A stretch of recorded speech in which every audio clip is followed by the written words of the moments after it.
Hey guys, and welcome back to the channel. A quick tutorial today where we're going to see how we can add targets, different targets based on the dimensions.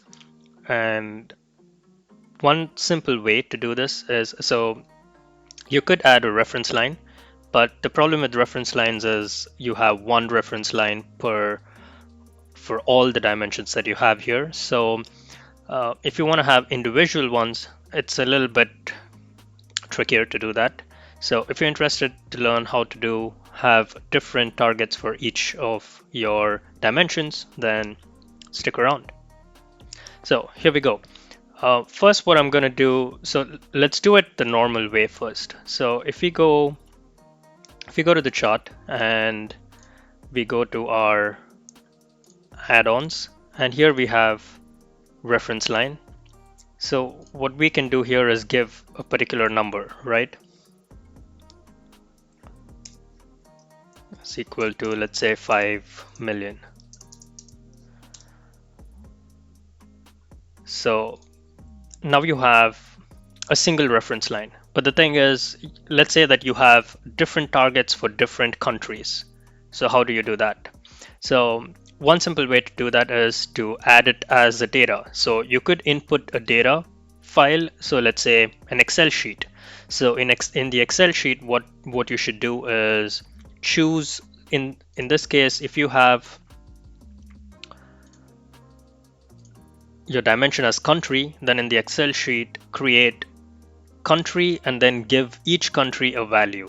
So what I'm going to do here is to input it directly. So in my load script, I'm going to create a new table here called targets, and then I'm going to input the number. So I mean, it's basically the same. I could do this in an Excel sheet, or I could I can just do it here. So I'm going to do targets, and I'm going to say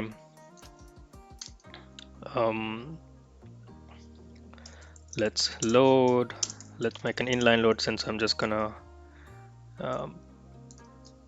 type in all of it.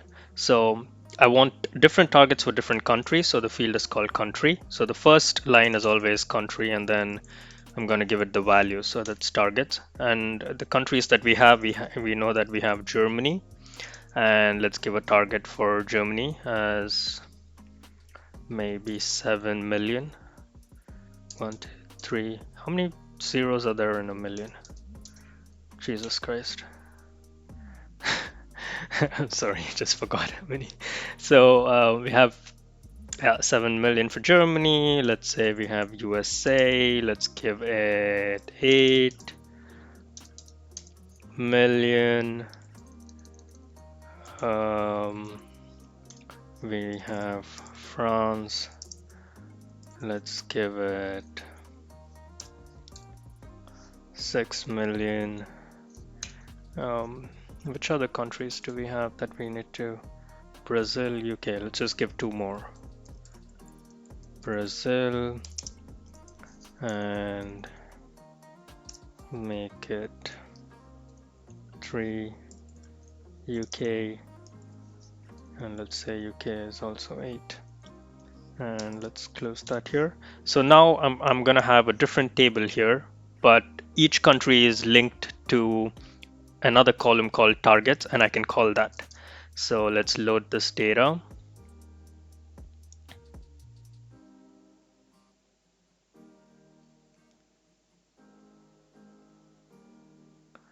Here we go.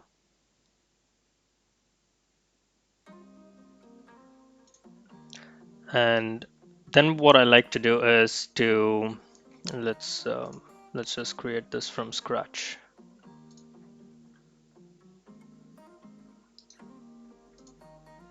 Yeah. So then what you got to do is create a combo chart. So I'm going to add a combo chart here, and I'm going to call these are countries,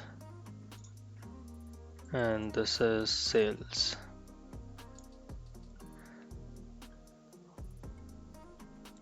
And if I go to edit properties, I'm just gonna sort this out by sales, so we see.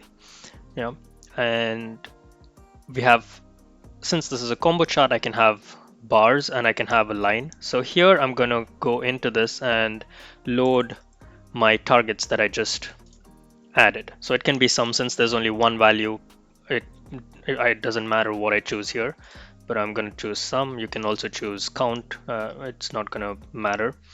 And then what we're going to do is go inside and properties. So here you don't want the target to be in a different axis. Instead, you want it to be in the same axis here. So let's change this to primary. So now you just have one axis, right? And these two values are in the same axis. So next, what you got to do is change this to a marker. And what I like to choose is usually a line, because since this is a bar chart, it shows you whether you're reaching. So now you change this to line, and the same axis. You can change the colors if you want. Yeah, doesn't really matter. And then you say okay. And now I have a different value for each of the countries, and it shows you that target is 6, but we have only got 2 million for France. Target is 8, but we have 3. So as you can see here, there are different lines here, and this is kind of super helpful, I think, especially if you want to have different targets for different dimensions, and you want to compare it and see if you have met the targets. So this is how you can do it in QlikSense, or one of the ways that you can do it. There are plenty of other ways, and I hope that it helps you in some way. Please like and subscribe, and stay tuned for more, and leave down a comment below on what you would like to see. It would be super nice. So see you in the next one. Cheers.